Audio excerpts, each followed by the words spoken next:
tenemos que dar gracias a Dios por él. El día de hoy vamos a continuar con nuestra cátedra de Derecho Constitucional. ¿Se recuerdan ustedes que desde el principio hablamos de la famosa pirámide de Kelsen? ¿La van a escuchar? Entonces, perdón. Tenemos que comprender, tenemos que saber que nuestra constitución política se encuentra en la cúspide y por eso es que es necesario que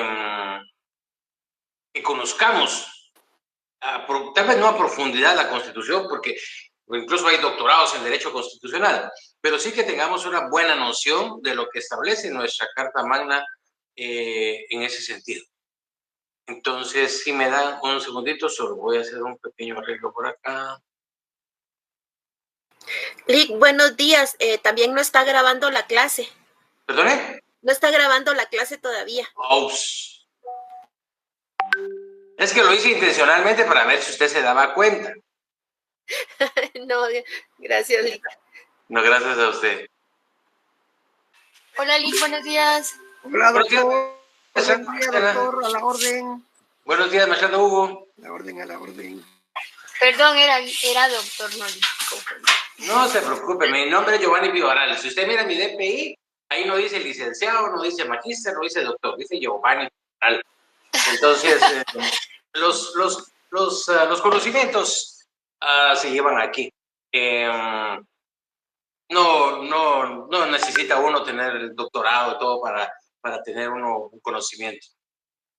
Bueno. Gracias, pero gusto saludarlo. Gracias, maestrando. Maestrando Byron Estuardo, qué gusto saludarlo. Maestrando Byron. Maestrando Byron Estuardo, le doy la palabra. Mucho gusto de saludarlo, licenciado. Buenos días. Tiene la mano levantada. Ya se la bajé. Maestrando Osman. Buenos días, doctor. Me gustó lo que acaba de decir, que su DPI dice su nombre. Sí. Me llega. Los demás son honores y méritos a nivel académico. Muchas gracias. Gracias, maestro. Yo considero que entre más conocimiento tiene uno, más humilde tiene que ser, ¿ya? Porque uno puede tener el título, pero no los conocimientos. Así a grandes rasgos les cuento, hace 3 semanas fui invitado para dar una conferencia sobre el derecho de defensa en el ámbito constitucional. Y entonces le pidió a la persona que me hizo el favor de invitarme, le digo, perdone, ¿cuál es el perfil de los estudiantes? Y entonces me dice, bueno, ahí pues muchos tienen ya una maestría, 1 o 2 maestrías, todos son abogados y hay 4 estudiantes de derecho con pensum cerrado pendiente únicamente de defensa de la tesis. Bueno, excelente. Me preparé, la verdad es que me preparé bastante porque dije, me van a disparar preguntas y todo, entonces tengo que ir bien preparado para dar una buena imagen. Y entonces llegué a la clase, puntualísimo. Habían como 5 o 6 personas cuando llegué, entonces empezaron a llegar como a las 20. Yo le dije a la coordinadora, mire doctora, le dije, mire maestro, le dije, yo considero que por respeto a los que ya están, empecemos. Sí, empecemos. Y empecé. Y puse mis diapositivas, me puse a hablar del derecho de defensa, del constitucionalismo, etc. Y entonces le digo, es que miren, el derecho de defensa, muchos creen que es única y exclusivamente en el juicio propiamente dicho, en el juicio oral. Pero no, el derecho de defensa se ejerce desde el momento en que a la persona le hacen saber el motivo de su detención. Durante todas las fases del proceso, y me dirijo a uno de los asistentes, ¿cuántas son las fases del proceso? Y se me queda viendo. Paso con otro. ¿Cuántas son las fases del proceso? Paso como a 4 les pregunté así directo. A ver, mejor abro la pregunta. ¿Quién sabe? 3. No son 3. 3, no son 3. Entonces, así como que, a ver, ¿de 4? No son 4. Entonces, hasta por ahí uno, 5. Sí, son 5. ¿Cuáles son? Dice que no me recuerdo. Y habían miembros del Ministerio Público, incluso. Y entonces digo, bueno, son 5, ¿y cuáles son? La etapa preparatoria, la etapa intermedia, el juicio propiamente dicho, la etapa recursiva y la etapa de ejecución. Ah, sí, lo sé. Y dije, uy, tienen maestría. Entonces, un título o un grado académico no da el conocimiento, da el grado académico, pero no el conocimiento. Yo conozco compañeros, bueno, ahora ya no, ¿verdad? Pero antes, no sé si ustedes escucharon la palabra huizache. Los huizaches eran como los procuradores, por llamarlo de alguna forma, de los abogados de aquellos tiempos.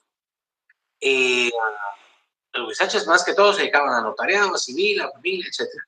Pero uno platicaba con un huizache y les recitaba a uno los códigos, mientras que los abogados no.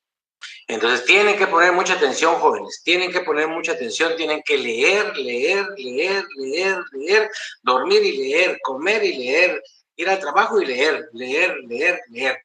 Porque dice Cocteau, abogado que no lee es cada día menos abogado.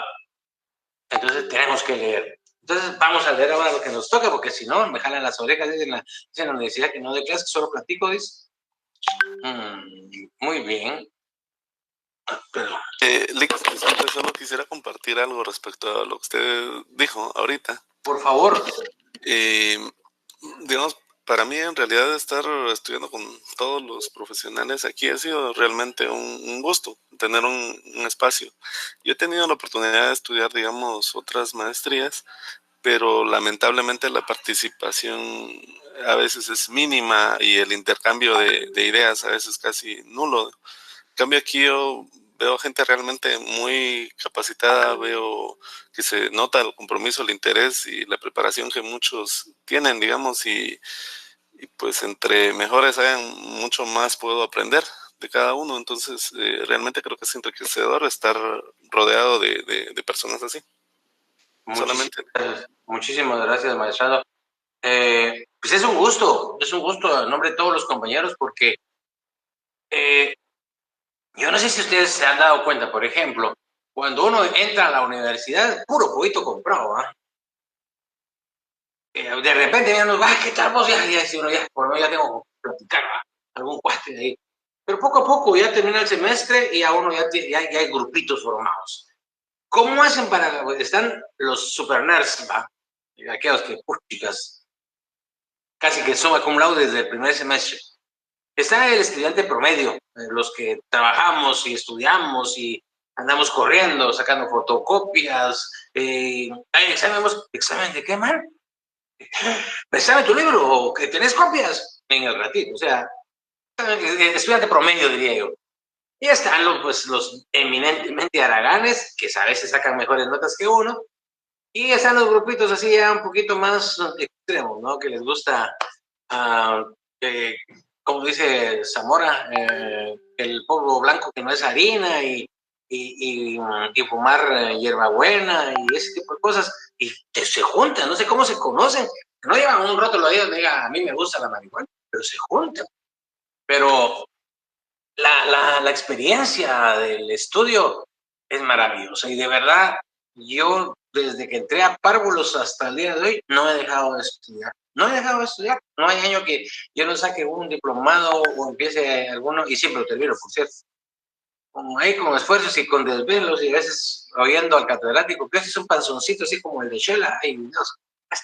Bueno, en fin, es un privilegio que un maestrando se dirija o manifieste que está complacido con el grupo que tiene, porque también hay grupos que son cerrados, que, Dios, no se puede decir algo porque ya siente que es en contra de él y ¿qué dijiste eso? Si a mí no me gusta. Entonces, pero qué bueno que sea un grupo unido. Y ojalá yo tenga el privilegio de estar con el grupo de ustedes cuando cierren Pensum y de tomarnos un buen cafecito o alguna bebida espirituosa, porque tampoco somos así como quien dice. Pero yo sé que tengo carita de santo, pero no soy. Entonces, un abrazo para cada uno y ahora sí empecemos con la clase. Donde me quedé.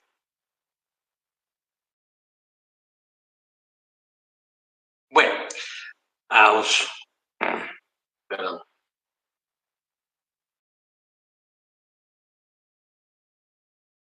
La semana pasada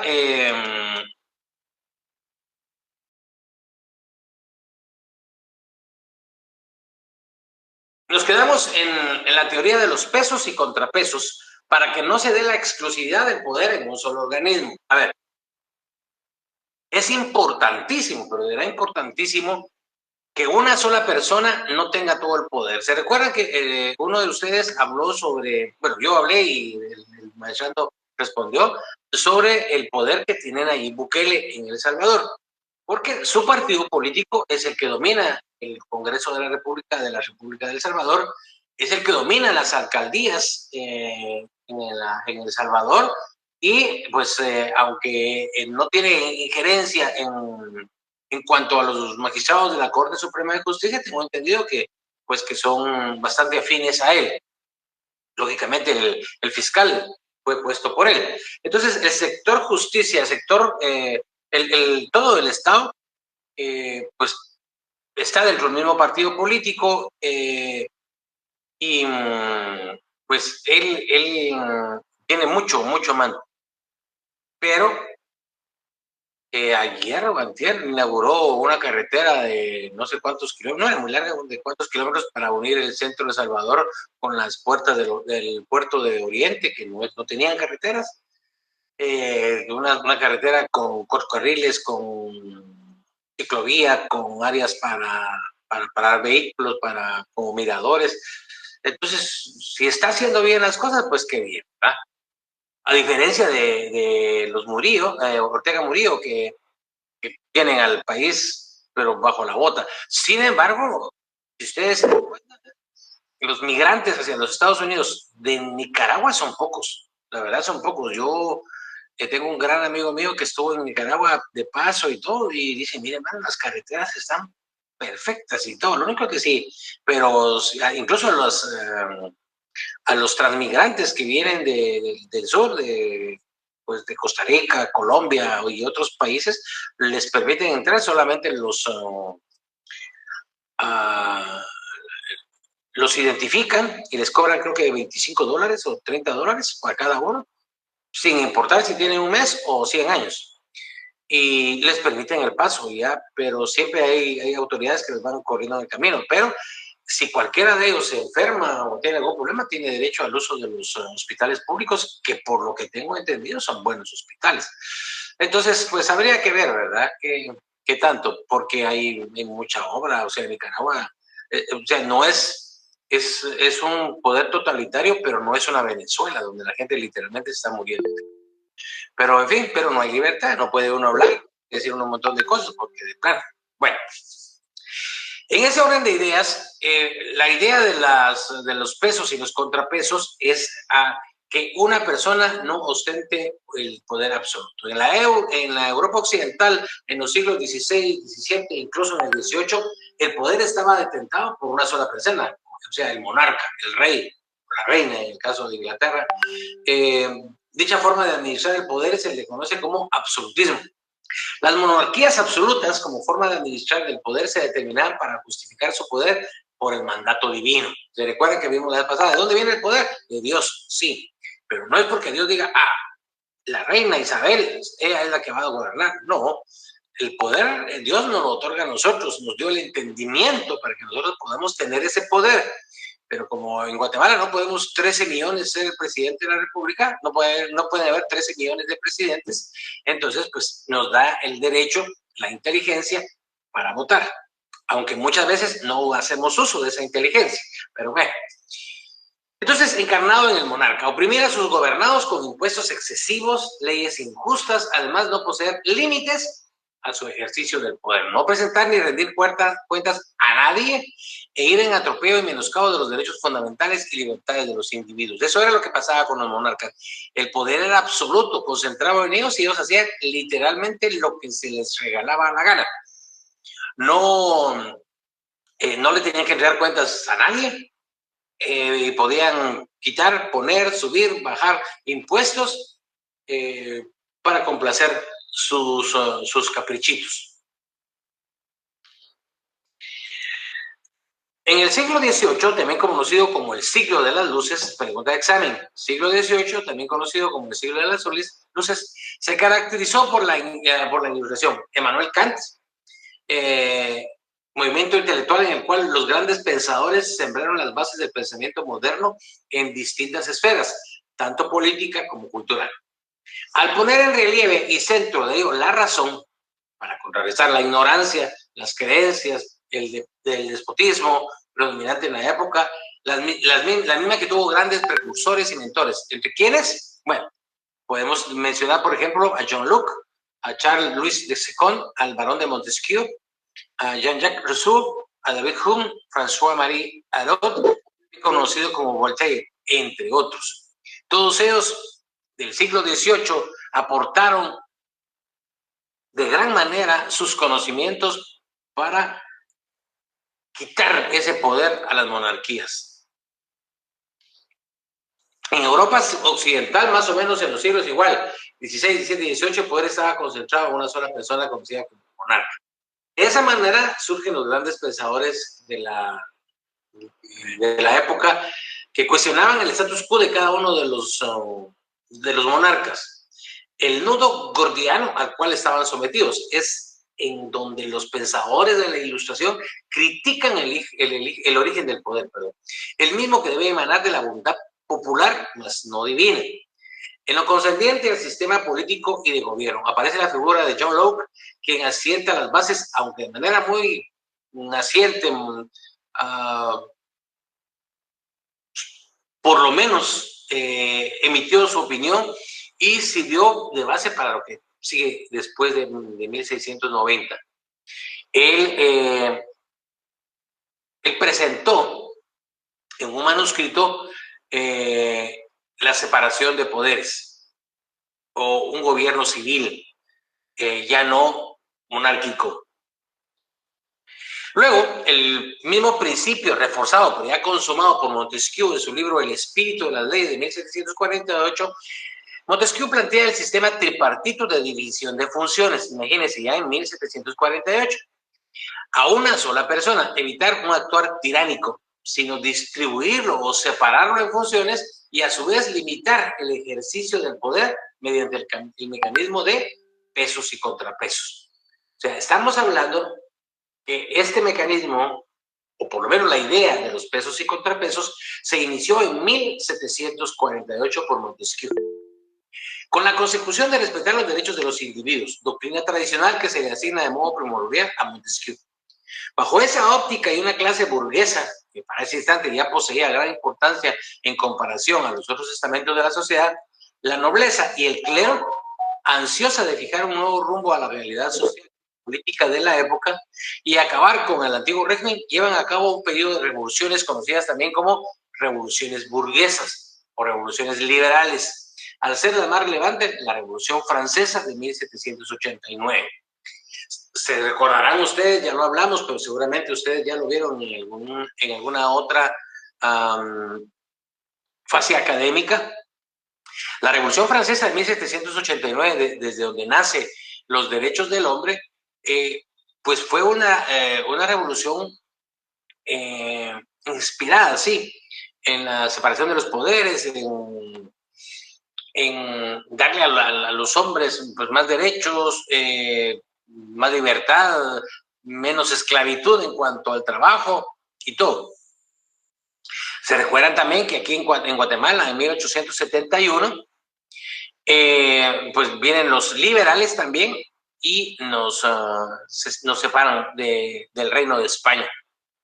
Ahora, ¿cuál es la similitud entre las revoluciones burguesas, las revoluciones liberales, como la de francesa en 1789 y la independencia de Guatemala? Bueno, primero es que en Guatemala no hubo guerra, fue un desprendimiento de España pacífico, por llamarlo de alguna forma. Pero, si ustedes se dan cuenta, hay mucha similitud. Pero una revolución, así hasta nuestros días, requiere de financiamiento. O sea, yo me voy a enfrentar contra el ejército de su majestad. ¿Y con qué me voy a enfrentar? Con palos, con ondas, O sea, ya solo una vez David golpeó a Goliat, pero ya más ya no. Entonces se necesitaban armas, había que comprar armas. Entonces, ¿de dónde salió todo ese financiamiento? Pues de los burgueses, de la gente adinerada ya de aquellos tiempos. Y no era, tal vez sí tenían la intención de ayudar al proletariado para que pues, ya no tuviera esas excesivas caras y todo, pero más que todo eso, era quitarle el poder absoluto al presidente y poder ellos acceder a aparte de ese poder, y lógicamente la vista estaba en los impuestos. Los españoles en Guatemala ya no querían seguir pagando impuestos, los terratenientes en Guatemala ya no querían seguir pagando impuestos, entonces es por eso que se da la revolución del 71, perdón, la revolución en la independencia de 1821 y posteriormente la de 1871, con los liberales, siempre con los liberales. Entonces, es más que todo por el poder, por la misión de tener parte de un gobierno y ya no pagar tanto impuesto. Esos impuestos mejor le queden a los mismos patrocinadores de las revoluciones burguesas. Ese era el anillo conductor, lo que... Mira. ¿Cuáles son las fuentes del derecho constitucional? El derecho constitucional comprende como fuentes no solo las fuentes jurídicas, técnicas, sino también hechos que definen o establecen el derecho. Así, pregunta de examen.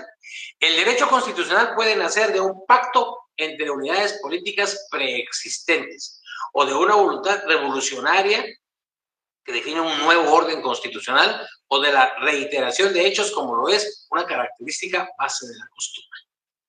Yo me tomé la libertad de ponerles esta fotografía de la prensa de hace muchísimos años. Estoy seguro que muchos de ustedes pues, no recordarán a estos personajes, pero yo les voy a contar. El primero es, frente a su pantalla, al lado izquierdo, es el señor Marco Vinicio Cerezo Arévalo. El segundo es el señor Jorge Carpio Nicol. Y el tercero es el señor Mario Sandoval Alarcón. Los tres son de pensamientos totalmente diferentes, pero ellos tres se unieron para cuando fue el golpe de Estado del 20 de marzo, donde estaba el triunvirato del general José Efraín Ríos Montt, del coronel y el general Maldonado Shahada. Entonces se convoca, el general Guevara convoca a elegir una Asamblea Nacional Constituyente, y estos tres señores unen las fuerzas porque cada uno representaba un fuerte caudal electoral. Vinicio Cerezo estaba con la Democracia Cristiana Guatemalteca, que era, por llamarlo de alguna forma, el partido de izquierda. La mayor gente que participó en el conflicto armado interno por parte de la guerrilla o que simpatizaba con esos proyectos, pues estaba dándole su voto a Vinicio Cerezo. Posteriormente, en el lado derecho, les repito, estaba el señor Mario Sandoval Alarcón. Él era la figura principal de la ultraderecha. Él tenía un partido político que se llamaba Movimiento de Liberación Nacional, MLN. Y él era, de verdad, él era la ultraderecha, o sea, con él estaba Leonel Cisniega Otero y otro grupo de personas que lideraban la extrema derecha. Lógicamente, para esos tiempos, la extrema derecha también tenía muchísima fuerza. Y vino el señor Jorge Carpio Nicol y construyó el partido UCN, la Unión del Centro Nacional, de aquellos tiempos, que no tiene nada que ver con los actuales, ¿no? Pero la Unión del Centro Nacional trató como de tomar lo bueno de Sandoval Alarcón, lo bueno de Cerezo, y pues empezó a hacer su campaña, una campaña para mí, una campaña de altura, pero unieron fuerzas y entre los tres lograron las 3 presidencias de la Corte de Constitucionalidad, y muchos de sus afiliados fueron miembros de la Asamblea Nacional Constituyente.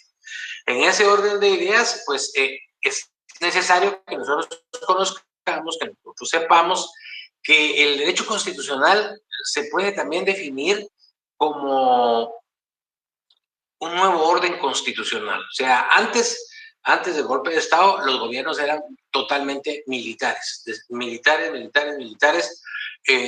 con pensamientos de derecha o de extrema derecha.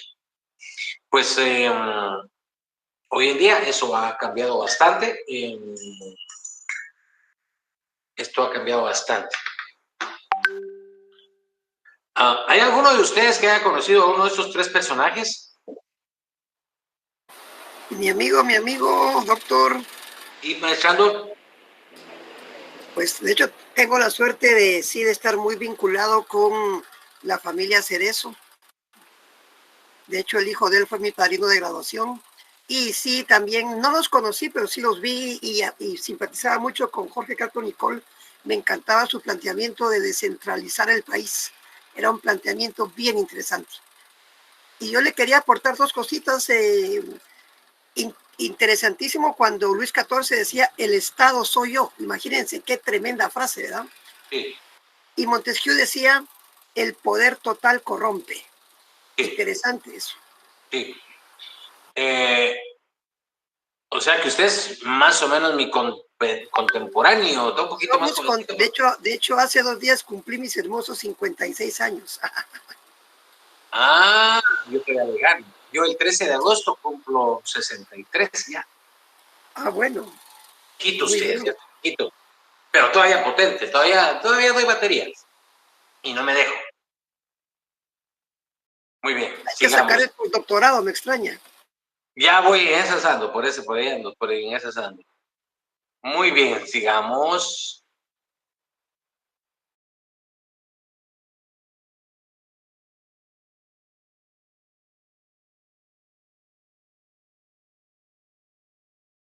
Muy bien. El derecho consuetudinario, como decían mis amigos en las clases de grado, el derecho consueter ordinario.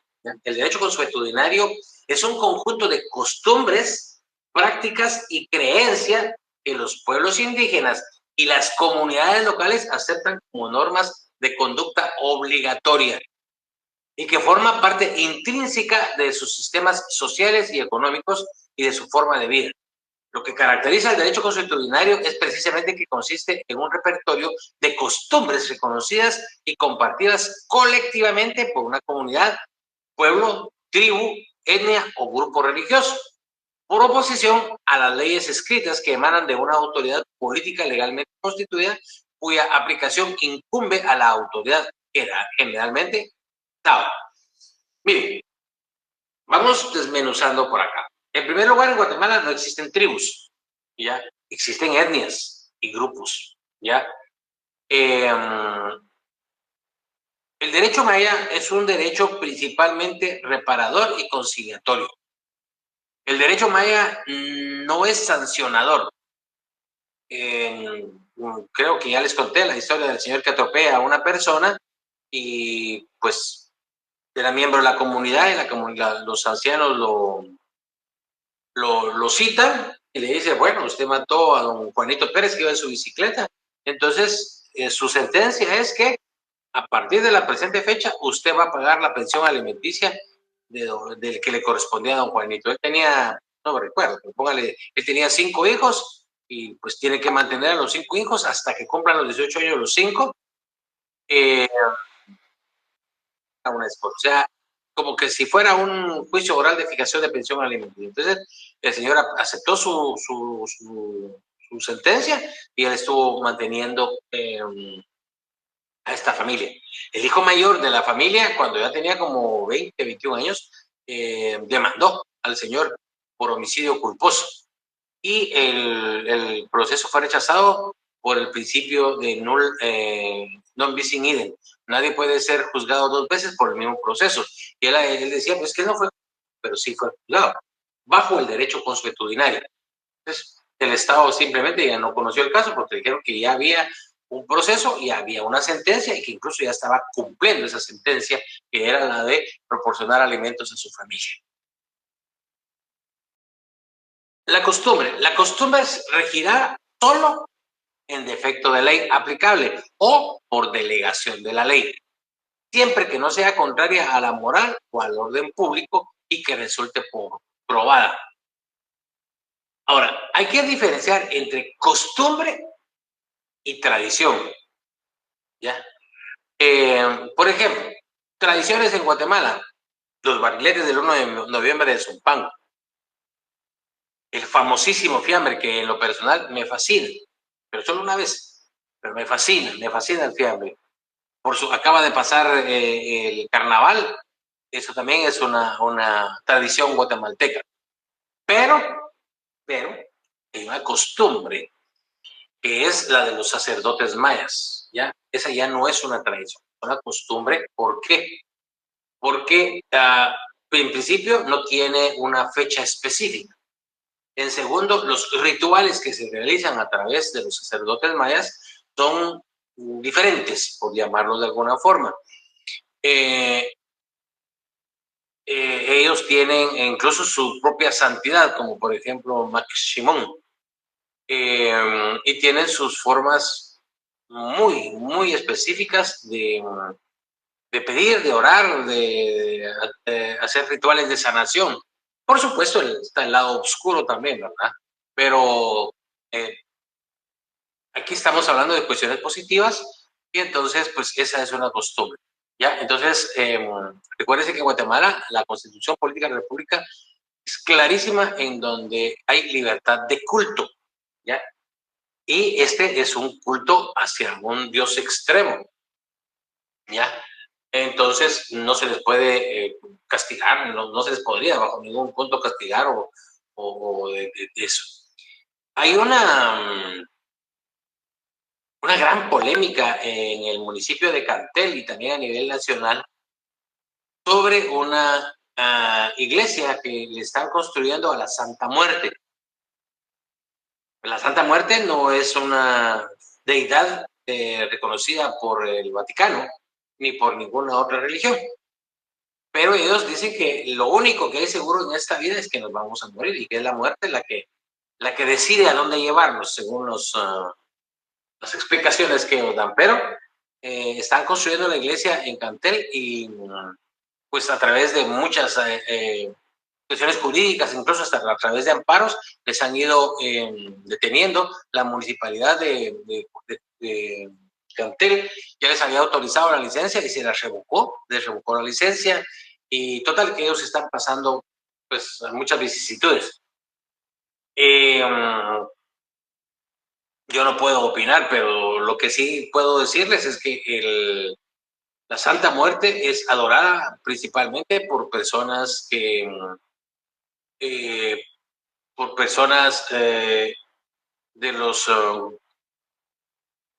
los grupos antisociales, de las maras. O sea, tanto la Mara 18 como la Salvatrucha tienen en sus determinados lugares imágenes de la Santa Muerte. Dentro de las cárceles, por ejemplo, en Boquerón, en el sector 10 y 11 del preventivo de la zona 18 y en otros lugares. Doctor, la gente que está en la economía del delito, mire ese concepto, la economía del delito. La verdad no había escuchado, pero me parece perfecto. Es más diplomático porque ahí entra todo. No lo había escuchado, pero la verdad me parece perfecto. Ok, sigamos. Perdón que esté comiendo mi sanguchito por ahí entre pláticas, pero ya no me dio tiempo a desayunar y tengo mucha hambre. Bueno, diferencia entre costumbre y tradición. Una tradición es un patrón de pensamiento, de acción, de comportamiento heredado, habitual o establecido, tales como las prácticas religiosas, que es de lo que estábamos hablando. El folclore y los hábitos sociales. La tradición también alude a valores, creencias, formas de expresión artística y costumbres de una comunidad. La costumbre es un hábito o tendencia que se ha adquirido con la práctica constante de un mismo acto. Las costumbres difieren en cada grupo social. Esto forma una idiosincrasia distintiva. Pueden conformar un carácter regional, nacional y comercial. Las costumbres son formas de comportamiento particular de una comunidad que la distingue, tales como las fiestas, la comida, el idioma, la artesanía, las danzas. La costumbre se transmite de generación a otra a través de la tradición oral y la representativa. Las costumbres pueden diferenciarse por convención social en buenas y malas, dependiendo de la aprobación social. Suelen definirse leyes para modificar costumbres que ya no pueden ser aceptadas. Según la sociología y la antropología, los usos y las costumbres de los sistemas y las estructuras sociales. A ver, les cuento. En mi casa tengo de verdad, la dicha de tener a una señorita que nos apoya en todo, literalmente nos apoya en todo. El hermano de ella se va a casar en la primera semana de mayo. Y la semana pasada estuvieron en la casa los papás y los novios, porque no quieren que yo les autorice el matrimonio a los dos jovencitos. Y me empezaron a contar y me dicen, pero usted tiene que llegar un día antes, me dijo. Yo, ¿por qué? Si yo llego, yo soy puntual. No es que sea puntual, es que tiene que llegar un día antes, me dijo, porque usted se tiene que quedar en la casa. Oh, sí, ya hay una habitación especial para usted y para su familia. Las actividades empiezan al mediodía con el almuerzo, luego la cena, hay un pequeño baile. Después del baile nos vamos a acostar. Al otro día está el desayuno y después del desayuno entonces ya nos vamos a la casa de la novia. En la casa de la novia nos tienen que dar almuerzo y entonces ahí se hace la boda. Pero ¿y por qué no puedo llegar yo solo? No, porque usted tiene que participar en todo el hecho. Y yo, ay, eso, María. Bueno, está bien, tendré que pedir permiso de mi juzgado, pero bueno, lo voy a hacer. Pero a lo que voy es de que son tradiciones que vienen. Está la famosa pedida, que creo que es este domingo, en donde llevan unos canastos enormes, con pan, con pollo, con comida, y pues dependiendo de la religión, con botellas de un litro de alcohol blanco.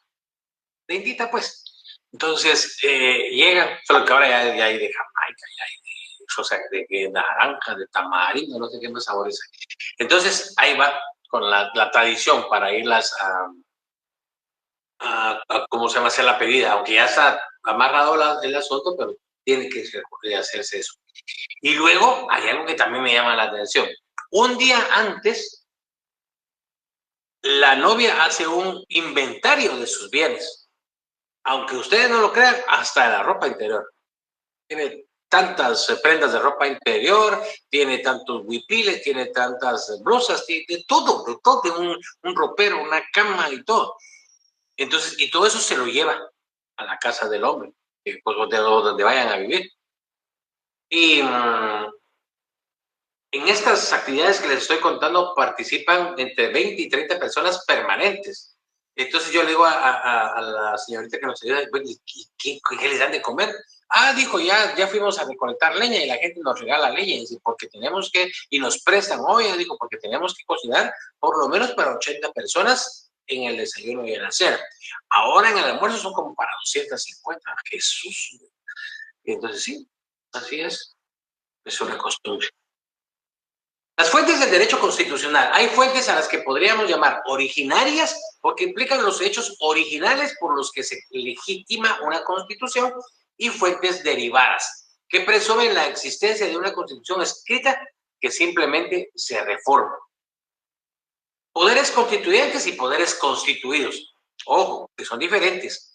El poder constituyente es toda autoridad o asamblea que de hecho o de derecho redacte una constitución o señala las normas fundamentales que caracterizaron a un Estado o un régimen. Y los poderes constituidos son el producto del trabajo creado que realiza la Asamblea Nacional Constituyente. Se refiere, pues, en forma directa a los tres órganos clásicos del poder público: legislativo, ejecutivo y judicial, que están incluidos en las constituciones que desarrollan el sistema de gobierno presidencial. Entonces, el poder puede ser constituyente y poder constituido. El constituyente es el que hace la constitución, la Asamblea Nacional Constituyente. Y los constituidos son los que nacen de esa constitución. En nuestra constitución está claramente identificado la forma en que se constituye cada uno de los tres organismos del Estado, quienes lo conforman y cuáles son sus formas de regirse. En algunos otros países, aparte del poder ejecutivo, del poder judicial y el poder legislativo, incluyen al poder municipal, o al poder municipal le llaman ellos, o sea, los alcaldes o los presidentes municipales, como México. Entonces, los incluyen porque lógicamente también es un poder es el poder, el principal poder en un municipio. En Guatemala no, aquí solo los 3 organismos. Bueno, eso era lo que teníamos que terminar la vez pasada. Muy bien, vamos a ver ahora la responsabilidad de los funcionarios públicos.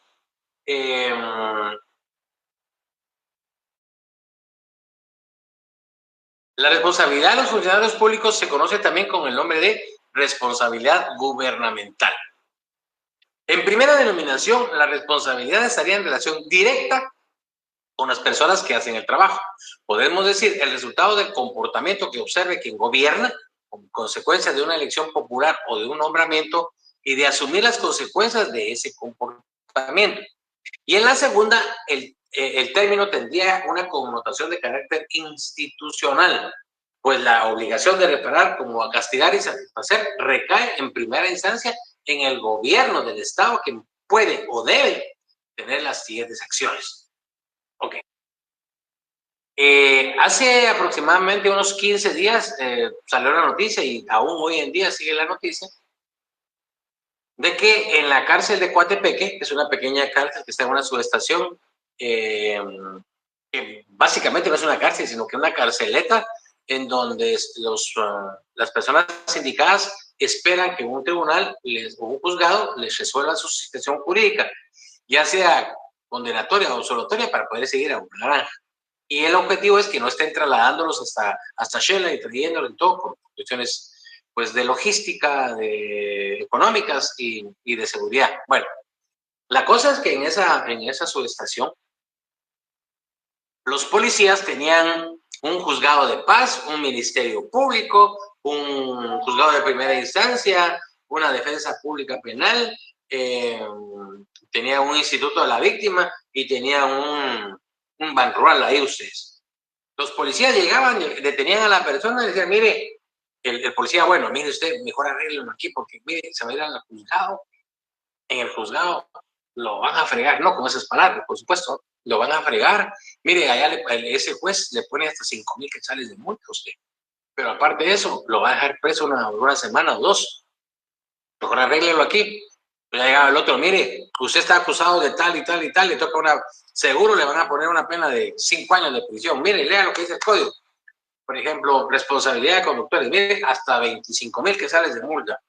Digamos, lesiones culposas. Miren, lesiones culposas, usted se va a ir preso 3 años. Y como lógicamente las personas no conocen de derecho, se asustaban. Entonces ahí llegaba el defensor. Y mire, otro policía, mire, no se hagan bolas, hombre. Yo lo defiendo aquí. Esto, que no lo intimiden eso. Tráigase unos 5,000 pesos y aquí yo los reparto y todo. Y ya llegaba y el dinero se lo entregaban de la puerta, que era el del banco. Él lo repartía y bueno, ahí está, libre, que le vaya bien. Así de sencillo. Pero llegaron al extremo de que empezaron aparte de cobrar la talacha, le pegaban a la gente que la pagaban. Y hace como 15 días le pegaron a un joven tan fuerte que le arruinaron los riñones. Yo supongo que tal vez ya estaba enfermo, pero le arruinaron los riñones, le perdió prácticamente la función de un riñón, estaba orinando sangre y por poco se muere. Entonces vino un diputado, vino a hacer un escándalo de película, vino el director general de la Policía Nacional y no destituyeron, sino que cambiaron a todo el personal hacia otras sedes y trajeron personal nuevo a Coatepeque. El diputado dijo que eso no se podía quedar así, que no era nada más de que, bueno, Juanito, mira, que no jode acá, vaya a joder a otro lado, lo vamos a mandar a tal municipio. Entonces, no, o sea, lo que decía el diputado, y con lo cual estoy de acuerdo, solo lo que dijo, no con él, en que eso no podía quedarse así. Y entonces fue a presentar su denuncia al Ministerio Público para que el Ministerio Público continúe con el análisis y que proceda en contra de los policías, que los detenga y que a través de un juicio legal y preestablecido se les imponga una sanción. Es así, aprenden otro, ¿no? pero sí, eso de la talacha es, de verdad, eso es una tortura, es un trato cruel, inhumano, degradante, pero en fin. Acciones del Estado con relación a la responsabilidad pública. Bueno, perdón, pero saqué a tema lo de los policías porque un buen abogado toma el caso del jovencito y puede iniciar un proceso de responsabilidad civil en contra del ministro de Gobernación. Porque ahí hay daños cometidos por agentes de la Policía Nacional Civil en ejercicio de su cargo. ¿Ya? Entonces, ellos responden penalmente, pero el Estado tiene que responder civilmente. ¿Ok? Investigar y castigar criminalmente de conformidad con los pasos previos y los definitivos que se relacionan con la responsabilidad penal. Revocar, como confirmar o modificar mediante actuaciones administrativas y judiciales, como las resoluciones que impliquen responsabilidad administrativa y enjuiciar políticamente a funcionarios en el supuesto de que incurran en responsabilidad pública. Eso es lo que se debería hacer. ¿Ya? O sea, lógicamente no los podían detener porque no fue flagrante. Entonces hay que iniciarles un proceso. Pero... Perdone, aquí, disculpe que lo interrumpa, aquí entraría lo mismo con este caso de los huevos, los famosos huevos, dijo, porque al final de cuentas la persona pues la golpearon bien feo. ¿Los de Metra? ¿Correcto? Sí, por supuesto que sí, por supuesto que sí. Ahí hubo una pelea entre una persona que se estaba ganando el dinero y un agente de la PMT. La pelea fue prácticamente justa. ¿Ya? Lo podría haber acusado de agresión, ¿no? Pero esa fue una pelea entre dos personas, no entre un ciudadano y un funcionario, un empleado público, de dos personas. Y ahí la hubieran dejado o lo hubieran detenido y ahí que el juez decidiera qué pasó. Pero el montón de montoneros, porque la verdad es que son un montón de montoneros, llegaron y le dieron una paliza al pobre hombre y él debió de haber actuado. De hecho, no sé si lo hizo, pero por supuesto la municipalidad tendría que haber pagado, bueno, no la municipalidad, sino que Metra tendría que haber pagado ahí en ese sentido. Estoy totalmente de acuerdo con usted. Clases de responsabilidad. Nuestra responsabilidad va más allá de nuestras acciones individuales. Todo lo que hacemos repercute de un modo u otro en la vida de los demás. Todo. Así entendemos nuestra propia responsabilidad social. Un tipo de responsabilidad que nos vincula con el mundo a título individual. El hecho de que yo vaya en mi vehículo y deje tirada la basura en la calle, eso va a repercutir en una contaminación del medio ambiente. Yo si voy en una calle de ciudad donde hay drenajes, esa tal vez bolsa o vaso desechable que yo tiro a la calle, se va a ir a un drenaje o a la tapadera de un drenaje pluvial y lo puede tapar. Entonces, repercute, ¿ya? El hecho de que yo me ponga en media calle a platicar con mi amigo que viene en el otro lado y pues sí, música, y hay colas de los dos lados. Entonces, todo eso repercute, ¿no? Cuando nos asociamos, que nos vincula como una regla. Cuando nos asociamos para compartir intereses, afrontar retos y cubrir necesidades, lo hacemos bajo paraguas de distintos tipos y colores. Por ejemplo, en una empresa, en una organización no gubernamental, en una entidad, en instituciones. Ello aumenta la potencia de nuestras acciones, dando lugar a distintos tipos de responsabilidad social que de un modo u otro nos conciernen. O sea, nosotros podemos, como ustedes, podemos crear un club de lectura. Por ponerles un ejemplo, un club de lectura. ¿Sabe qué? Veamos El arte de la guerra, un libro que me fascina. Veamos El arte de la guerra y lo platicamos, lo discutimos dentro de 8 días, o el viernes en la noche o el sábado en la noche. Vamos a ver qué aprendimos del arte de la guerra. Y así, podemos mencionar un montón de libros. Podemos estudiar La patria del criollo, entre otros. Y hagámoslo, conversemos y todo eso es así, a través de una lluvia de ideas. Hay 3 tipos de responsabilidad social. La responsabilidad individual, la responsabilidad empresarial y la responsabilidad pública o gubernamental? Esta es pregunta de examen. ¿Cuáles son los tipos de responsabilidad social? Individual, empresarial, pública o gubernamental. La responsabilidad individual, nuestros actos individuales que llevamos a cabo como madres, como padres, como hijos, como hijas, como miembros de una comunidad de vecinos. Pues yo estoy en el COCO de mi barrio, yo estoy en el Comité Pro Mejoramiento del Agua Potable, pues yo estoy en el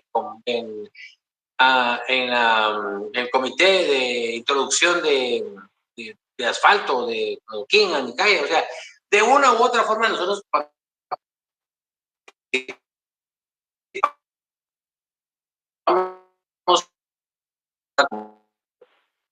tenemos también integrantes de un equipo de trabajo, usuarios de determinados servicios o como consumidores. Por ejemplo, no sé, las personas que usamos Airbnb, por ejemplo, pues podemos darnos tips. Mire, no utilice la aplicación porque la aplicación ya está controlada por la SAT. Mejor verifique y solo pida, ¿cómo se llama? Información. Y ya después se comunica directamente con el propietario. Bueno, no sé.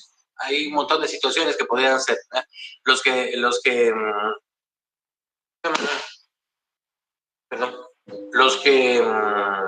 usamos Uber, a ese tipo de situaciones. Por ello, cuando uno se pregunta, ¿qué puedo hacer yo para mejorar la vida de los demás? ¿O cómo puedo contribuir a ser más sostenible en nuestro mundo? Muchas veces la respuesta no se halla lejos de lo cotidiano, de nuestro día a día. Todo lo que hacemos podemos encontrar soluciones prácticas y sencillas para ser más responsables con lo que rodea. A ver, el famoso uso del vehículo compartido. Si aquí en el sector donde yo vivo hay, por ejemplo, 4 personas que no necesariamente trabajan conmigo, pero que trabajan en empresas o instituciones que me quedan a mí en el camino de mi trabajo, pues yo les digo, mire, juntémonos y pues ustedes contribuyen con el combustible y yo los llevo. ¿Para qué sacar 4 carros a la calle? Por supuesto, uno dice, bueno, pues que yo tengo que moverme y bueno, eso, pues, pero cuando uno va y regresa de un mismo establecimiento, ¿para qué tanto? Yo estuve durante la pandemia y pospandemia, estuve viajando a Coatepeque a impartir clases presenciales y había un amigo de Totoricapán y él nos hacía el favor de pasarnos trayendo a 3 compañeros de Shell.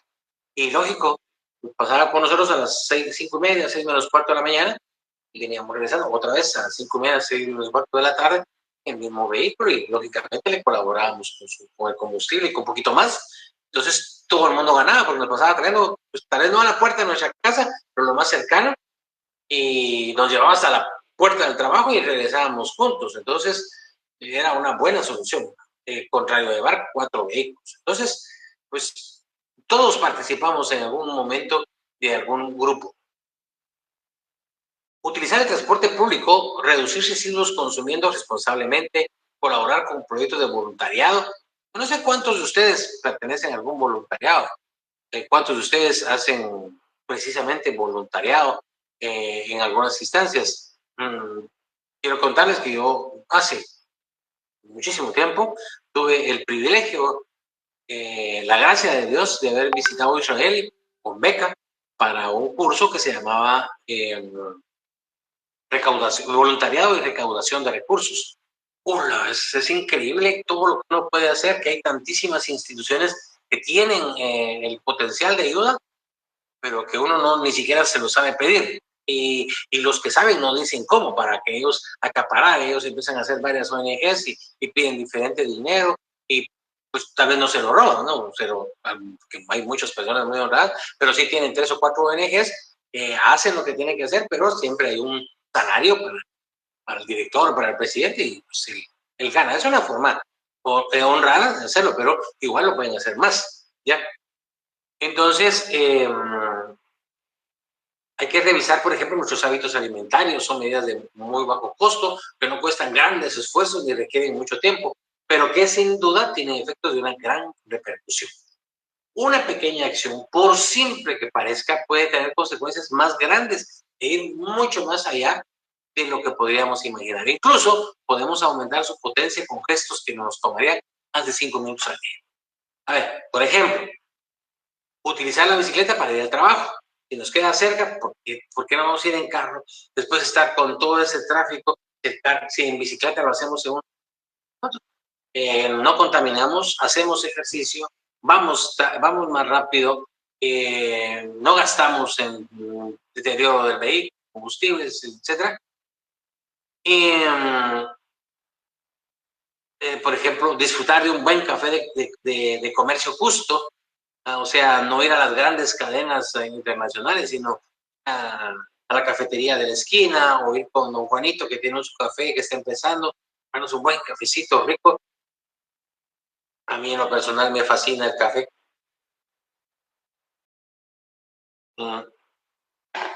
Ahí ya está frío. Dedicar un pequeño espacio de nuestro balcón a cultivar un huerto urbano y ecológico, dedicar unos minutos a compartir con amistades nuestros pequeños logros. Las redes sociales son un recurso espléndido para ello, pero no podemos estar con el teléfono haciendo tantas cosas. Si tenemos vecinos con los que tal vez tenemos años de no hablar y que tal vez solo le mandamos un mensajito. Entonces, ¿por qué no platicar en la calle? Si no quieren entrar a la casa, pues son los 5 mil. ¿Qué tal? Y comida. Ay, no hay nada como lo natural. Todo esto multiplica exponencialmente las consecuencias positivas de nuestros actos. Platique con su vecino, platique con un compañero. Ahorita que lo que dijo el maestrado hace un momentito, de que le da gusto estar en este grupo, bueno, pues platiquen. Y los que viven en la capital, pues tómense un tiempecito y un día se toman un cafecito por ahí, busquen un lugar que esté más o menos al alcance de todos. Y no se trata de irse a bajar botellas de Bucana 18 años, se trata de un cafecito o una cervecita, lo que ustedes gusten, y platicar un rato y conocerse personalmente, solo por las redes se conocen. Entonces, todo eso nos va a cambiar un poquito la vida y nos distrae un poquito de las vicisitudes del trabajo. Está también la responsabilidad empresarial. Las actividades productivas y comerciales de las empresas repercuten sobre el conjunto de la ciudadanía y el entorno de un modo mucho más amplio y profundo que las acciones individuales. Pregunta de examen. La responsabilidad social empresarial también es conocida por sus siglas RSE. Es un aspecto que cada día tienen más en cuenta los clientes y los usuarios de las corporaciones, conscientes de que la productividad, la reducción de costes y la obtención de beneficios no puede justificar de modo alguno la explotación, la violación de los derechos fundamentales de las personas o la degradación del medio ambiente. Iniciativas como las que proponen las redes del producto de comercio justo, por ejemplo, los bancos éticos como Triodos o Triodos Bank o Ecocredit, social de las empresas y el comercio, que están transformando poco a poco los criterios de desigualdad, por lo que tradicionalmente se han regido algunos sectores considerados estratégicos, como la banca y las altas finanzas, apoyando económicamente proyectos ecológicamente sostenibles y de interés público, cultural, educativo y, por supuesto, también comercial, siempre que se lleve a cabo de acuerdo con los principios éticos. Pero ¿qué tiene que ver, por ejemplo, Triodos Bank y Ecocredit? Bueno, que estas instituciones bancarias se enfocan más al pequeño capital. Entonces, si alguien quiere hacer una emprendeduría, por ejemplo, de crear vástagos para sembrar algún arbolito, cuestiones así, ellos le dan al crédito supervisado porque no toda la gente es mala para pagar. Muchas veces estas personas lo que necesitan es un impulso y con eso pueden crecer. Un ejemplo de proyectos comerciales con un fuerte compromiso social lo hallamos en la cooperativa La Fajera de Olot, en Girona. Este es un proyecto sin ánimos de lucro que trabaja para integrar en el mundo laboral a personas con discapacidad, elaborando productos lácteos de alta calidad que se venden en los circuitos comerciales más habituales. No hay que olvidar, hasta cierto punto, toda la ciudadanía participa de la acción de las empresas compartiendo su responsabilidad. Por ejemplo, cuando consume sus productos o contrata sus servicios. En Making the Brand, una campaña emprendida por Oxfam, por ejemplo, se puede encontrar mucha información sobre lo que hay atrás de algunas de las grandes marcas para poder decidir informada y libremente a cuáles merece la pena apoyar. O una web donde se analizan los niveles de responsabilidad social de las principales marcas y empresas textiles. Ahí le dicen a usted si están utilizando, por ejemplo, animales para crear productos como ropas, como estolas, como ese tipo de cosas, si los están matando, si los están degradando. Ahí les dicen si las condiciones en que tienen a sus trabajadores son buenas, malas o regulares. En fin, en estas aplicaciones o en estas empresas se puede ver todo eso, lo de ropa limpia, por ejemplo, y Making the Brand. Aquí está una foto de las personas que componen La Fagueda, que es la lechería que les digo, se encuentra en España, y todas estas personas que ustedes ven ahí tienen algún tipo de problema físico o mental. Aquí hay personas con síndrome de Down, hay personas con discapacidad mental o grado 1, grado 2. En fin, cada uno de ellos tiene un problema del habla, problema del audio, etc. La responsabilidad pública o gubernamental. La responsabilidad social es algo que todos y todas compartimos. Sin embargo, la responsabilidad social pública o gubernamental es aquella que corresponde a las instituciones y las administraciones encargadas de diseñar y ejecutar políticas públicas. Esta es pregunta de examen. La responsabilidad social pública o gubernamental es aquella que corresponde a las instituciones y a las administraciones encargadas de diseñar y ejecutar las políticas públicas. Las acciones de estos organismos, que se concretan en leyes, decretos, regulaciones, tienen una gran repercusión y muy directa sobre el entorno natural y social de su jurisdicción. Sin embargo, la responsabilidad social de las entidades gubernamentales no es únicamente externa, es decir, regulando las actividades de los individuos y de las organizaciones y de las empresas que quedan bajo su paraguas administrativo, también su responsabilidad se juega en el ámbito interno, en la misma gestión de su actividad, en la consideración del personal que forma parte de ellas y de las actividades que se realizan en su seno. Porque nosotros no podemos juzgar solamente a una institución y decir, es que esos del ICS, tremendos, no sirven para nada, la secretaria, pero tenemos que ver un poquito más adentro, o sea, no justifico, por supuesto, el maltrato no se justifica por ningún lado, nada. Pero es posible que nos diga, mire, perdone, no está esa medicina. A la gran chucha, pero ya viene hace 8 años, sí, perdone, pero no está. Pero es que ustedes son unos incompetentes. ¿Qué culpa tiene el hombre que nos está atendiendo ahí? Y eso es cuestiones de dirección. Entonces, y posiblemente también ya está hecho el pedido, pero el proveedor no lo ha surtido. O sea, hay una serie de situaciones que muchas veces conforman una realidad y que nosotros no nos damos cuenta. Nosotros nos damos cuenta de lo que dice la persona que está frente a nosotros en una ventanilla o en un escritorio, pero a veces es mucho más largo la responsabilidad porque el proveedor no ha enviado el producto o porque el proveedor ya tiene, pero la entidad no le ha pagado el 50% que es obligatorio. O sea, habría que ver quién es el que verdaderamente tiene la culpa, no la persona que está sentada ahí con nosotros. Por ejemplo, una administración pública dedicada a regular el impacto ambiental de las empresas tiene la responsabilidad de ser coherente y aplicarse a sí misma estas regulaciones, siendo ejemplo para toda la ciudadanía. No podemos olvidar que las administraciones públicas y las instituciones que nos representan y que, por lo tanto, en cierta medida, todas y todos somos responsables de sus acciones. Exigir que sean ejemplares, pues forma parte de nuestras obligaciones como ciudadanos y ciudadanas responsables. esta es una foto del ingreso del Ministerio de Ambiente y Recursos Naturales en Guatemala. Y lo que me llamó mucho la atención es de que pues yo solo pude poner esa foto, pero vi varias del interior que se han sido publicadas. Y en ninguna vi que hubiera 3 toneladas de basura para el recicle obligatorio. En ninguno. O sea, el ministerio nos está obligando a nosotros a cumplir con una normativa legal. Sin embargo, ahí no hay botes para reciclar. Entonces pienso que ese tipo de cosas se empiezan por casa.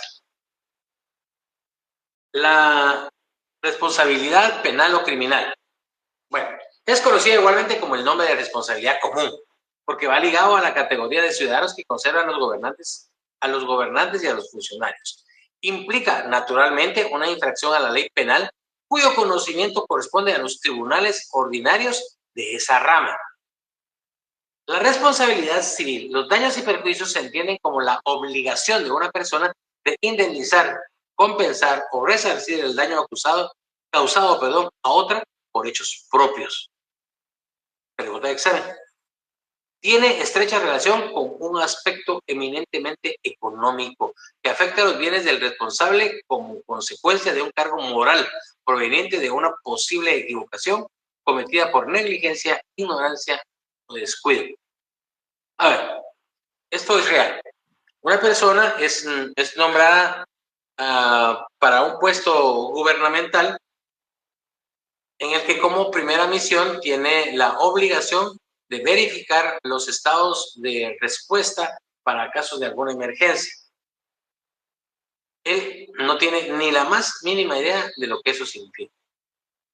Entonces, sucede una desgracia en un evento público. Hay, me parece que 3 muertos, muchos heridos, entre otros. Y se le pregunta a esta persona que cuál era el plan de reacción que se tenía en esos casos y que era lo que decía el RND4. No sabía ni siquiera que era un RND4, no sabía. El RND4 es para que ustedes lo sepan, es un formato que con RED, la Comisión Nacional de Reducción de Desastres, tiene que las personas que van a realizar cualquier evento en donde va a haber público, tenemos que llenar.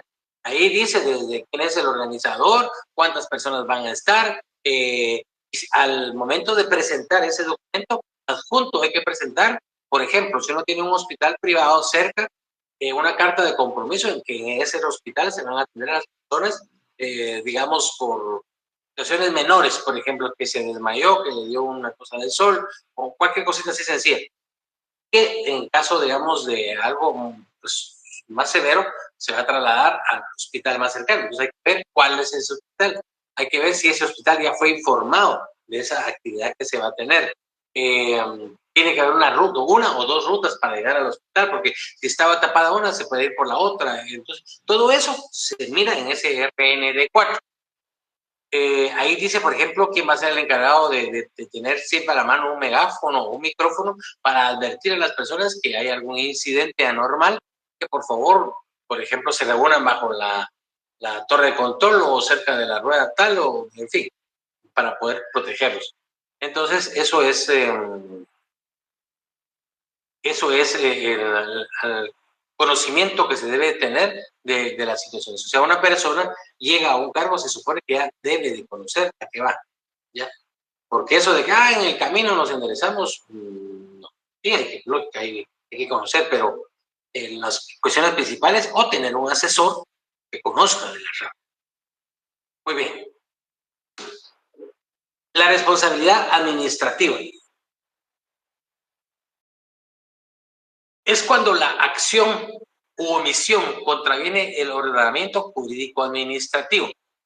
Ya el otro año van ustedes a poder ver derecho administrativo 1, 2, y en el último año van a poder ver ya derecho procesal administrativo. Muy bien. La responsabilidad es administrativa cuando la acción u omisión contraviene el ordenamiento jurídico administrativo. y las normas que regulan la conducta del funcionario público, asimismo cuando se incurre en negligencia, imprudencia o impericia, o bien incumpliendo leyes como reglamentos, contratos y demás disposiciones legales a la institución estatal ante la cual están obligados o prestan sus servicios, además cuando no se cumplan con la debida diligencia, las obligaciones contraídas o funciones inherentes al cargo, así como cuando por acción u omisión se traduce perjuicio a los intereses públicos que tuvieran encomendados y no ocasionen daños o perjuicios patrimoniales o bien se incurra en la falta o en el delito. Ya, o sea, la responsabilidad administrativa es muchísimo más amplia que la penal, por ejemplo. ¿Ya? Porque aunque la persona no haya cometido un delito o una falta, pero por su ineficiencia, por un error, por hacer toda la carrera, por ejemplo, autoriza el ingreso de maquinaria de paso por la frontera X hacia tal lugar y que va a estar una permanencia máxima de 10 días. Y de repente las personas llegan, instalan su maquinaria y llegan algún funcionario, mire, quiero ver su licencia. A ver, comprobemos. Mire usted, pero aquí dice que el código de su vehículo es Q0 tal, y aquí usted me pone 00, no me puso Q, es 00, por lo tanto es diferente y tiene que apagar la máquina o caerse muerto, ¿verdad? ¿Y todo por qué? Por el error que cometió una persona al digitar y confundir un 0 con una Q. Entonces hay que tener mucho, pero mucho cuidado en ese tipo de transacciones. Voy a ver quién está escribiendo. Maestro. Sí, maestro Carlos. Muchas gracias, hermano. En primer lugar, es que no había hablado, no había tenido la oportunidad. Excelente curso, pero excelente clase también el día de hoy. Felicitaciones. Hay una situación ahí que quería comentar con relación a el aspecto administrativo. Existe una fiscalía específica, ¿verdad?, para tratar todos estos temas, que es la Fiscalía de Delitos Administrativos. Ahora... Sí, pero tenemos que conocer que la Fiscalía de Delitos Administrativos conoce eso, delitos administrativos. Pero hay, en ocasiones, llamémoslo de una forma, errores administrativos que también afectan a la ciudadanía. Por un 0. Eso no es un delito, fue un mal trazo, una mala lectura o algo. Pero ese error le va a traer consecuencias a un contribuyente. Por favor, maestro Carlos. Sí, muchas gracias. Es que fíjese que para eso iba mi pregunta, porque ahí la diapositiva que usted presentó habla de impericia. Entonces, digamos, ¿por qué decirlo? ¿Cómo se sanciona la impericia? Bueno, recuerde usted que el término se utiliza más en aspecto penal. Hay dos clases de delitos: delito doloso y delito culposo. El delito culposo es cuando no se tiene la intención de crear una situación antijurídica, un hecho antijurídico, pero por negligencia, impericia o imprudencia se comete el hecho. El caso más visto son los hechos de tránsito, o lo que mucha gente llama accidentes de tránsito. En los hechos de tránsito, usted no sale en la mañana, ya, está la llave de mi carro, hoy voy a ir a atropellar a la maestra Mónica. A eso voy. Y no, uno nunca hace eso, nunca. Entonces, regularmente los accidentes son por negligencia, impericia o imprudencia. Porque tal vez usted viene re bien a una velocidad normal con todos los documentos del vehículo y de repente se le atraviesa alguna persona con bicicleta y a usted te frena, pero y aún habiendo frenado le da un su toque. No fue suya la imprudencia, fue el ciclista. Pero mientras se averigua, entonces por eso es que hablamos de eso. Y de igual forma, en la parte administrativa. En la parte administrativa, por ejemplo, la impericia, una persona que la contratan para darle mantenimiento a una caldera, por ejemplo, de un hospital, pero resulta que él viene del taller mecánico.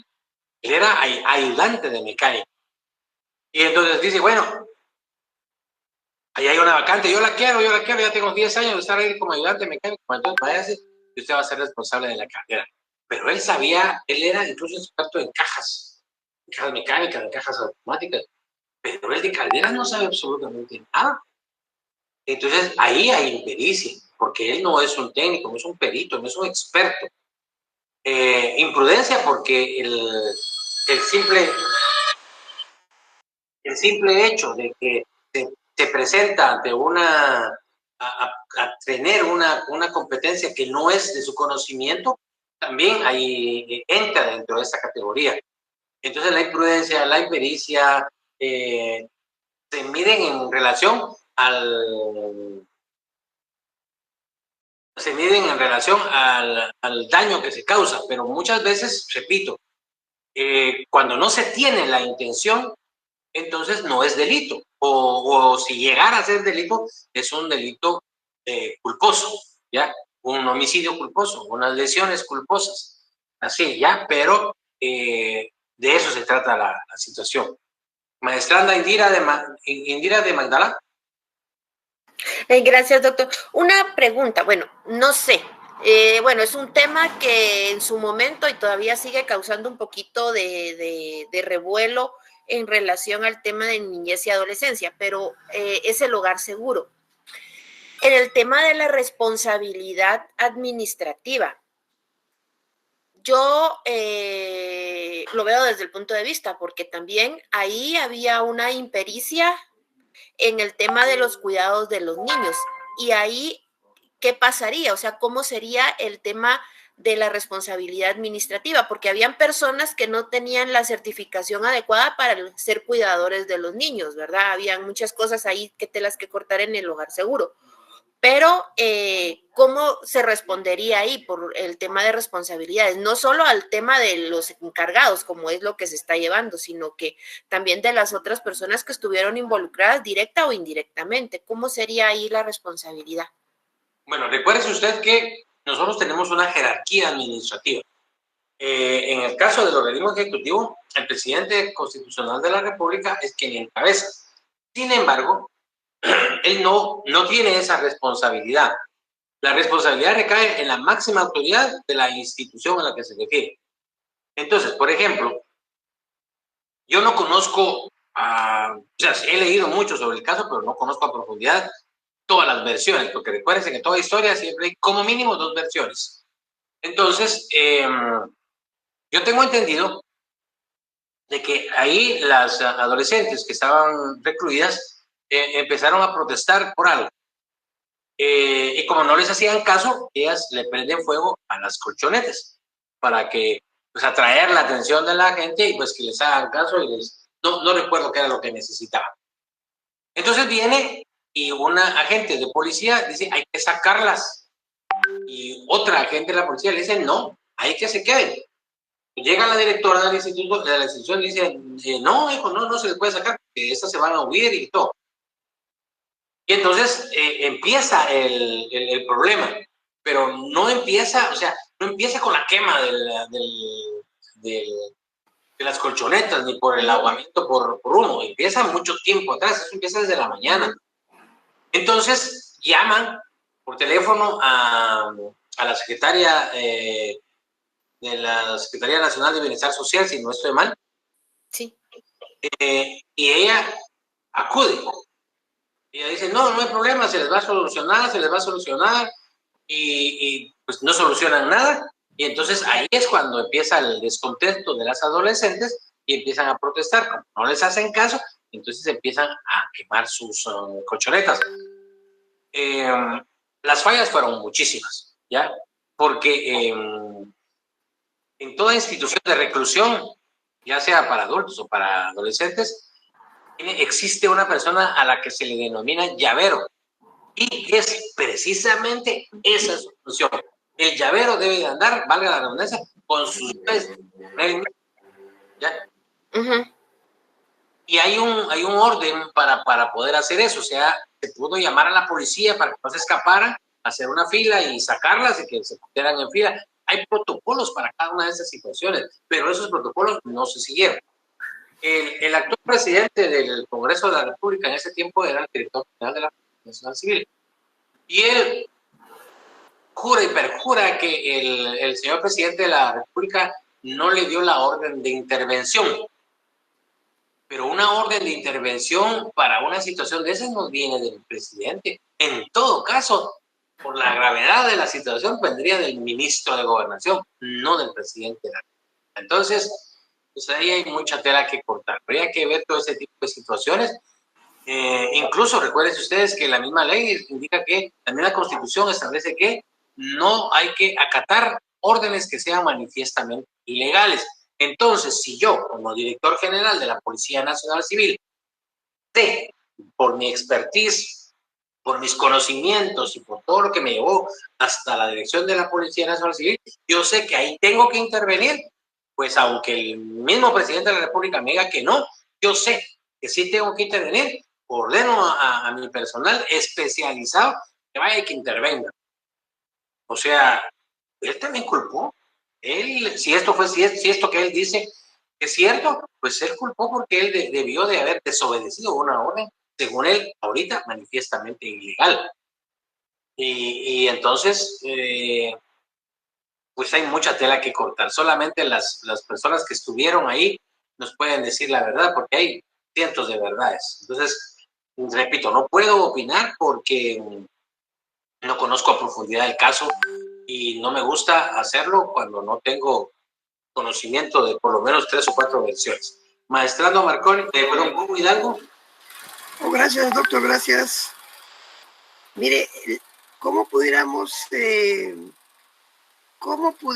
abordar la responsabilidad pública que tiene el Ministerio de Ambiente con el atraso en dar la resolución de los estudios de impacto ambiental? Es que prácticamente el Ministerio de Ambiente, en el que yo he trabajado, se convierte en un, ¿cómo se diría esto? Se me va la palabra, pero un estado maquiavélico, que tardamos año y medio en dar una resolución ambiental y afectamos el desarrollo del país, pregunto, o sea, es una medio duda, disculpe. Bueno, recuérdese usted que la misma Constitución Política de la República establece un plazo de 30 días para las resoluciones administrativas. Sin embargo, la ley de lo contencioso administrativo establece que una resolución debe ser, la resolución de una problemática o de un caso debe ser emitida dentro de los 30 días, ahí viene la trampa, dentro de los 30 días siguientes al momento en que está en estado de resolver. O sea, si hay lo primero que tiene que haber es una hoja de ruta, lo primero.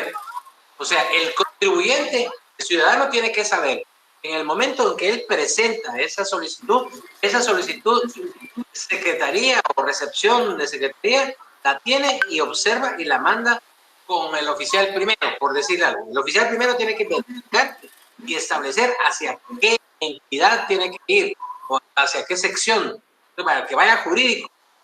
El jurídico tiene que emitir tiene que haber plazos, son plazos administrativos, son plazos de 8 días. Dentro de los 8, no dice hasta, no, dentro de los 8 días, el jurídico tiene que emitir su dictamen. Entonces ya puede ir, no sé, a la oficina C, a la oficina D, sí, pero tiene que haber plazos. Y eso sería incluso de interponer un recurso administrativo porque no le están resolviendo, ¿ya? Y si resuelven después de que planteó el recurso administrativo, puede presentar un recurso contencioso administrativo para llegar finalmente al amparo. Y ya con el amparo, ahí dice, mire, el ministerio tiene la obligación de resolver. Ahora bien, puede ser que tiene la obligación de resolver, no necesariamente favorablemente. Sí. ¿Ya? Pero sí tiene que resolver, ¿ya? Sí tiene que resolver. Buenísimo, doctor. Estado criminal quería decir que prácticamente se convierte en unas instituciones en un estado criminal. Gracias. Sí. Mire, habría formas de solucionarlo, porque, por ejemplo, con una persona a la que se le hacía penal por incumplimiento de deberes, le puedo asegurar que todo el mundo ve que es poquito hacerlo. Pero como se tapan todos con la misma chamarra, entonces no lo hace. Muy bien, yo creo que ya lo voy a dejar aquí en cuanto a la presentación, pero sigo abierto a preguntas y respuestas. ¿Alguna otra pregunta, alguna otra respuesta? ¿Algún otro comentario? Doctor, a mí me surgió una duda ahorita, por ejemplo, entonces en el tema de la responsabilidad administrativa, si lo vemos desde el punto de vista de los empleados públicos y de todos los que se sujetan, entonces ahí entraría el tema de la ley de servicio civil y su reglamento correspondiente. ¿O ahí entraría también algo más? No, habría que estudiar cada caso, maestrante, porque el derecho administrativo es per se el más joven de todos los derechos. ¿Por qué es el más joven? Porque hasta ahora se empieza, bueno, ahora, estamos hablando de 20 años, se empieza a regular. Y lo principal de la regulación del derecho administrativo es que tiene su fase recursiva. En Guatemala hay dos recursos matrices o idóneos, que es el recurso de revocatoria y de reposición. El recurso de revocatoria se presenta ante una autoridad que tiene superior jerárquico y el recurso de reposición se presenta ante una autoridad que ya no tiene superior jerárquico. Es en el primer orden de ideas. Pero la gran mayoría de instituciones tiene reglamentos internos y en los reglamentos internos se habla también de los procedimientos administrativos cuando existe alguna falta administrativa. Entonces, si por ejemplo, en el caso que nos mencionaba el maestrando, al señor asesor jurídico le viene del norte resolver los casos y ya lleva 6 meses y no ni siquiera ha leído el expediente, se le puede correr un procedimiento administrativo por incumplimiento de deberes, ¿ya? Si no lo hace, incluso se le puede seguir un procedimiento penal, pero primero hay que agotar la vía administrativa. Pero, le repito, hay dos recursos primarios o de base, de revocatoria de reposición, pero hay instituciones, por ejemplo, el ICS. La Universidad de San Carlos tiene una cantidad de recursos que ustedes no tienen ni idea. Hasta para revisión de exámenes hay un recurso, para estacionarme otro recurso. Es muchísimo, entonces hay que bastante. Dígame, maestrando José Otoniel. Gracias, magíster.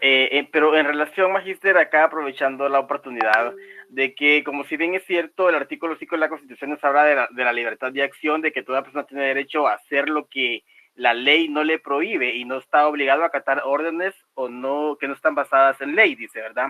Pero ¿qué pasa, como si bien es cierto, dice, a hacer todo lo que la ley no le prohíbe y hace peticiones que tampoco están reguladas en ley?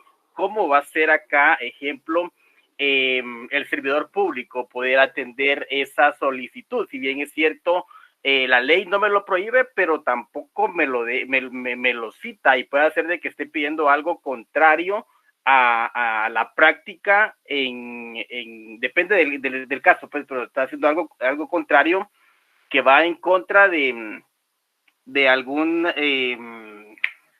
otra normativa, por decirle así, pero que como no está directamente regulado, él lo solicita, pero tampoco dice, la ley no me dice que lo puedo hacer, de que lo puedo hacer, ¿verdad? Entonces me voy a entender con eso. Ok, bueno. El artículo que usted menciona de la Constitución Política de la República es clarísimo. Los ciudadanos, fíjese pues, los ciudadanos podemos hacer todo lo que la ley no nos prohíba, pero los empleados y funcionarios públicos solo podemos hacer lo que la ley nos permite, ¿ya? Y no podemos crear figuras por analogía. Entonces, si a mí me dicen, por ejemplo, yo soy el director de la Escuela de Educación Física, por ejemplo, y me dice, mire, fíjese que yo quiero que nos den el curso de cocina. Yo digo, eso no es posible. ¿Pero por qué no es posible? Si yo lo estoy haciendo, usted me tiene que responder y tiene toda la razón. O sea, si a mí por escrito me presentan una solicitud, ¿qué tengo que hacer yo? Tengo que responder por escrito. El derecho administrativo es eminentemente escrito y a petición. Entonces, miren, ustedes pueden presentar una, como decía el señor hasta respiro para decir su nombre, el señor Jovel Acevedo, es que usted tiene que pedir, como que si fuera una carta a Santa Claus. Usted pida y a ver qué le dan. Palabras textuales de Entonces, en el derecho administrativo usted puede pedir lo que se le antoje la regalada gana, ¿ya? Siempre y cuando lo haga con una forma formal y educada, y lo que tiene que hacer el funcionario público es responderle de la misma forma, ¿ya? Esto no se puede, pero uno no puede decir, mire, ni la presenta porque no se puede, porque yo voy a una oficina pública y le digo, mire, vengo a hacer esto. Esto no es aquí usted. Bueno, no es aquí, pero usted me lo recibe. Usted me lo recibe, señorita, por favor, le pone el sello recibido, y si no es aquí con usted, pues ya será el alcalde o el secretario que me responda, pero usted no tiene calidad para responderme a mí, y les tienen que recibir. Al poco tiempo, pues le irán a decir, mire, no al lugar a su solicitud, en virtud de que no es esta la forma de solicitarlo, o no es a esta institución a la que le corresponde, cualquier cosa, pero le tienen que responder por escrito. Muy bien, jóvenes. Gracias, magíster. Ha sido un verdadero placer, como siempre, estar con ustedes. Les dejo un abrazo. Gracias. Cada uno. Feliz fin de semana. Gracias, doctor. Que esté bien, que esté bien. Nos vemos. Gracias, doctor. Feliz fin de semana. Igualmente para ustedes. Feliz fin de semana, doctor. Igualmente para cada uno de ustedes. Felicidades, doctor.